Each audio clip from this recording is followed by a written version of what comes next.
What's going on, guys? This is Mike with Chit Chat Gaming. As most of you know by now, this past Friday, Nintendo Switch released a new game, and that is Kirby's Star Allies. Now, this is a game that I've been waiting for quite some time.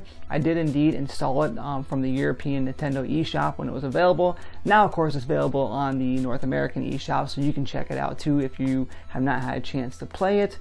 This game is a lot of fun. I'm here today not to really review it, but to kind of give you my general thoughts on whether or not I think you should be picking it up or not.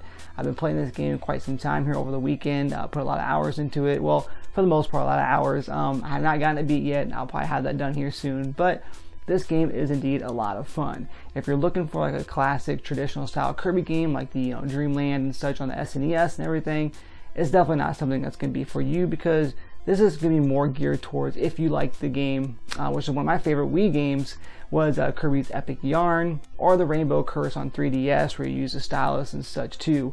It's more along those lines where you're basically Kirby and you're teaming up with 3 other partners, whether or not they're AI partners or they're actual, other couch co-op partners, like friends or whatnot, who can all use Joy-Con. So you can use 4 Joy-Con in this as well to team up and take on enemies. Now, one thing that you do that's pretty cool, I really like, of course, is that you, as always in a typical Kirby game, you're going to have different abilities.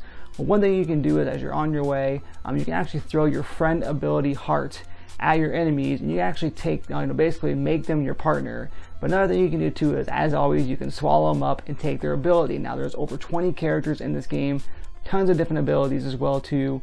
I've had lots of fun dealing with those. One of my favorite ones indeed is the artist one, where you can kind of paint stuff. That one's really cool. There's some old school ones in there as well too, some traditional styles. You can also team up with other old school old school characters as well too from previous Kirby games. King Dedede is also available here as well too. Once you actually defeat him, you can actually go to a location where you can actually unlock other characters as well too, classic characters. I think it's called the Royal Palace, I believe it's called. You can go in there and you can actually unlock other characters as well too, and you can basically bring them into your game, classic characters. But one thing this game also has too for a replay value is it does indeed have a couple of modes that are kind of like party games that you can actually do too, where you can do it by yourself, which I won't recommend because it's really not that fun. Or of course you can sit down with like your friends and your family or whatnot and do a co-op with 4 Joy-Con. That kind of what definitely makes this game what it is. The story mode itself is a lot of fun.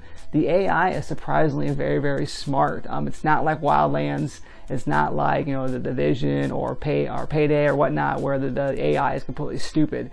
It's nothing along those lines. Actually, to be 100% honest with you, I think the AI kicked more butt than I did a lot of times as well too. So they do their job. They take care of the enemies for you as well too. And you're going to need different abilities and such, and different characters too, to kind of get through these different puzzles. Well, of course, what you're doing is you're going through, you're collecting these puzzle pieces as well as an extra bonus to kind of put together. But you're going to definitely need your friends' abilities and friends' help along the way to unlock certain puzzles in certain areas to complete the level. Now, as far as the worlds go, of course, they're always, as always in Kirby fashion, they are colorful and they're awesome. Just like a Mario game and such, the levels themselves and the worlds are amazing. Me personally, I've had lots of fun with this game here. I know it's getting a lot of feedback, a lot of hate feedback anyways, for 2 reasons. One, the replay value just isn't really there unless you do those mini games. But another thing too is people are saying it's not as difficult as they would like it to be. They're right. It's not really that difficult. It's not a very hard game at all. I've had a lot of fun playing it here. So for me personally, what I played with it so far anyways here, I definitely give it a thumbs up, and I definitely recommend it to anybody out there who is a Kirby player or who loves these type of games as well too. Plus, it's a big March release for the Nintendo Switch, so it's always good to see more games coming to that platform and for them to keep on going. I think it's another game that's going to basically help push them up to the top as well too. So once again though, if you have a chance to check this out, this is Kirby Star Allies for Nintendo Switch. It released this past Friday. Again, if you're into Rainbow Curse and you're into Kirby's Epic Yarn and such, and I really think you're going to dig this game. So once again, this has been Mike with Chit Chat Gaming, and as always, happy gaming.